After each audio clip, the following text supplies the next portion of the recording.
हरे कृष्णा, राधे राधे। आज आपको वैशाख मास की कहानी बताती हूँ। वैशाख मास में से रोज सुनना चाहिए। पहले भी बताया है, वैशाख बहुत ज्यादा पवित्र, पावन और फलदायी महीना है। इस महीने में की गई कोई भी इच्छाएं पूरी होती हैं। इस महीने के सेवन से, मतलब अगर इस महीने में हम स्नान, दान और पूजा पाठ करते हैं तो उससे हमारे ये लोक और परलोक दोनों सुधर जाते हैं। तो मैं वैशाख की पवित्र पावन कहानी शुरू करती हूँ। बहुत समय पहले की बात है। किसी गांव में एक पति पत्नी रहते थे। वो बहुत गरीब थे, लकड़ी बेचकर अपना पेट भरते थे। पति का नाम हरिया था और पत्नी का नाम शांति था। परिवार में सिर्फ वही दोनों थे, ना कोई बड़ा बुजुर्ग, ना कोई बच्चा। दोनों अपना समय काट रहे थे।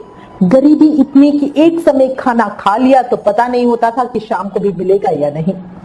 बाकी और किसी चीज की तो बात ही क्या।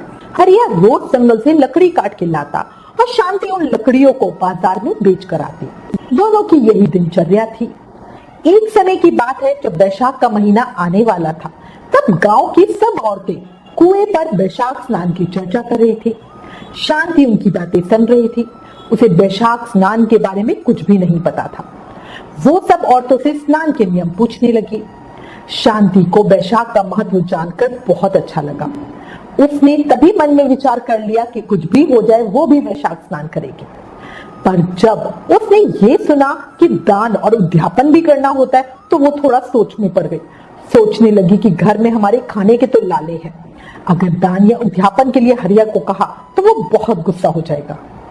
इतनी कड़ी मेहनत के बाद वो दोनों बड़ी मुश्किल से 2 समय का रूखा सूखा खा पाते थे। पर शांति के मन में भगवान के लिए अटूट विश्वास था। सोचा जो भी हो जाए वो स्नान तो करेगी ही, बाकी भगवान की मर्जी, भगवान की इच्छा। अब वैशाख का महीना आया। वो भी गांव की औरतों के साथ वैशाख स्नान करने लगी। सब औरतों की देखा देखी पूजा आराधना करती। शांति रोज लकड़ी के गट्ठे में से एक लकड़ी निकालकर अलग रख देती। रोज नहा कर आती, आंवला पीपल सींचती, तुलसी की परिक्रमा करती, तुलसी की पूजा करती।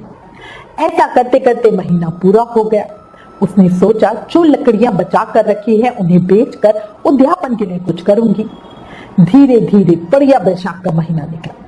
वैशाख 14 पर वो सभी लकड़ियों को इकट्ठा करके बांध कर बेचने के लिए बाजार गए। वहां जाकर उसने देखा उन लकड़ियों में से बड़ी अच्छी खुशबू आ रही है। वो लकड़ियां तो चंदन की हो गई थी। अब तभी वहां से उस नगर के राजा की सवारी जा रही थी।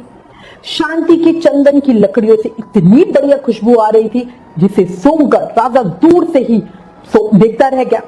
वो शांति के पास आया, उसने लकड़ी देखी और बोला, इन लकड़ियों का क्या भाव है? अब शांति को तो ये पता नहीं था कि चंदन की लकड़ियां बहुत महंगी होती है या उनका रेट क्या होता है। वो बोली, हुकुम, आप जो दोगे मैं ले लूंगी। मेरे को तो 5 ब्राह्मण जिमाने हैं, हो सके तो इतना दे दो। राजा को पता था कि लकड़ियां बहुत शुद्ध और बढ़िया है, बहुत महंगी है। राजा ने अपने नौकर से कहा, 5 ब्राह्मण जी में इतना सीधा सामान इसको दे दो। वो सामान देखकर शांति बहुत खुश हो गई।